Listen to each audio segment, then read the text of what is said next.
One moment that motivated me to continue working on the reconciliation occurred in a grocery store when my youngest daughter, then about 10 or 11, saw me pick up a watermelon and said, "Mommy, that's racist."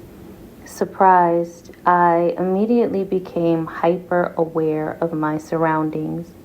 Somehow, even at her age, she had already inherited the idea that there was something shameful about being black and holding a watermelon.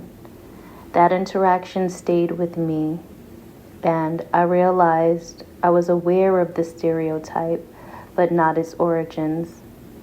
The roots of this stereotype run deep and are destructive. For generations, grotesque images have portrayed black people as simple-minded and lazy, grinning with bulging eyes while eating watermelon. Efforts by Black Americans to achieve progress in the United States have often been met with deliberate sabotage or outright terror. From Reconstruction to Jim Crow, redlining to the spread of demeaning stereotypes, there has been a persistent campaign to undermine Black achievement. The transformation of the watermelon into a symbol of ridicule is just one example of many of this pattern. Consider Juneteenth as a significant entry point into understanding its evolution. Stephanie Hall, an automation reference specialist at the American Folklife Center at the Library of Congress, describes how newly freed Black people celebrated as the news of freedom spread. This period of celebration, mobility, and hope created opportunities for new community and life building and new resented targets for backlash. In a 1941 interview from the Federal Writers Project, Pierce Harper, a previously enslaved Black man, recalled his memories of news of emancipation.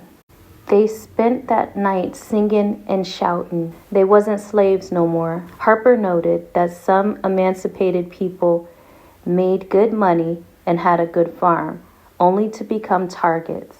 The Ku Klux Klan would come and murder them, he said. These personal stories bring to life the social climate described by historian William R. Black. Black, writing in the Journal of the Civil War era, explains that freed people grew watermelons on their own land, ate them to celebrate their freedom, and sold them in the public square. In short, they used watermelons in ways that signified their claim to citizenship. White Southerners were threatened by these claims and transformed the fruit into a symbol of Black people's unfitness for citizenship. If the watermelon is to be associated with Black life, let it not be through caricature, but through its truer meanings, a symbol of liberation and self-reliance rooted in the soil of our origins.